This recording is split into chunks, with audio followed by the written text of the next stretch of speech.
Hello and welcome back to another session of Therapy and Panels and a continuation of Black History Month. Today we will be looking at a team, but mostly we will be concentrating on one member of the team.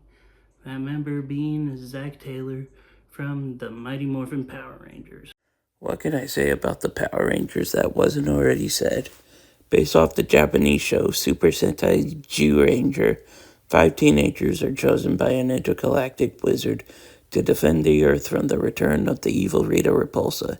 It was cheesy, fun action for kids, and it started a franchise that has lasted over 30 years now. Today we will be looking at a story from the comics that is just a retelling of the stories from the original team, but set in modern times. This story in particular focusing on Zack Taylor, the Black Ranger of the group. And with that out of the way, there's only one thing to do.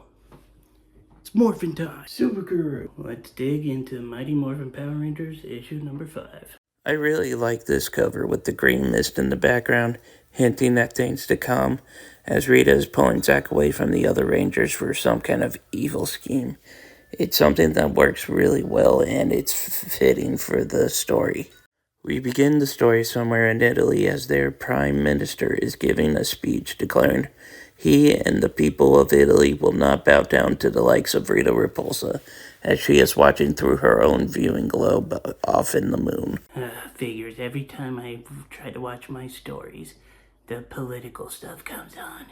Later on in retaliation, Rita sent down this giant naked four-armed man creature thing to destroy what I now know to be Venice. Before the monster can destroy the building the Prime Minister is in, the Rangers arrive just in time in their Megazord.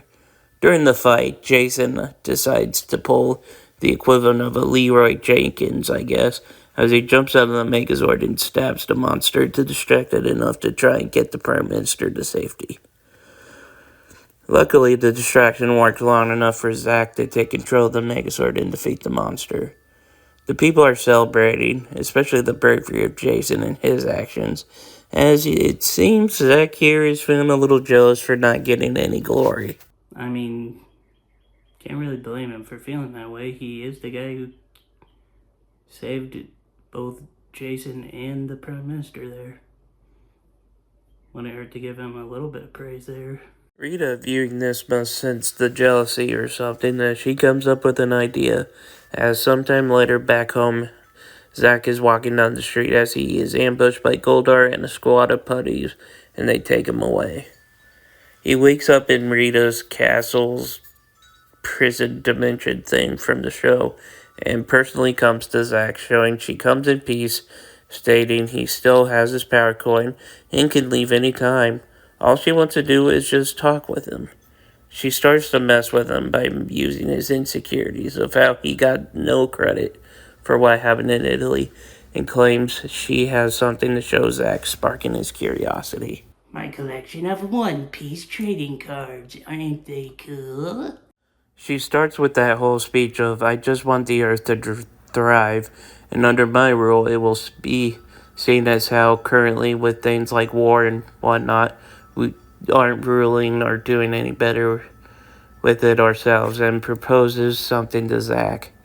She offers Zack a spot on her side, even offering him the green Power Ranger coin, stating he can be much more than a second in command. All he has to do is give up his Mastodon coin so he can gain the Dragon coin.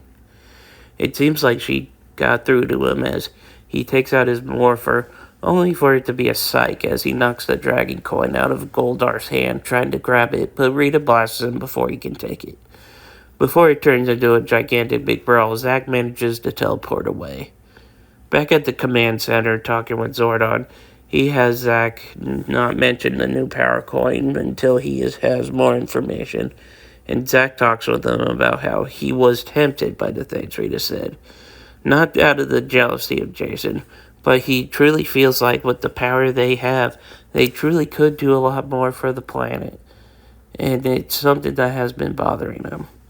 He decides to meet the others to get something to eat and gets his mind off everything.